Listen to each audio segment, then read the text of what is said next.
দৃশ্যটা দেখুন, Spain goalkeeper কতটা দূরে দাঁড়িয়ে, মেসি ডান অথবা বা পা বাড়িয়ে দিলেই বল নিয়ন্ত্রণ। কিন্তু কি আশ্চর্য, মেসি বলের নাগাল নিতে পা বাড়িয়েই দিচ্ছেন না, বলের পিছনে শুধু দৌড়িয়ে যাচ্ছেন। একেবারে শেষ মুহূর্তের আগেও পরিস্থিতি একই, অনেক দূরে দাঁড়িয়ে স্প্যানিশ গোলকিপার, মেসি শুধু পাটা বাড়িয়ে দিলেই বল তার নিয়ন্ত্রণে।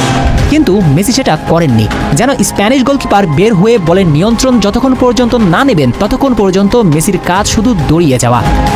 এবং শেষ মুহূর্তে স্প্যানিশ গোলকিপার শুট নিলেন, আশ্চর্য, তখনও মেসি বল নিয়ন্ত্রণ নেবার চেষ্টা করেননি, পাটা বাড়িয়ে দেননি। এমন ঘটনা মেসির ক্যারিয়ারে কি একটাও দেখাতে পারবেন?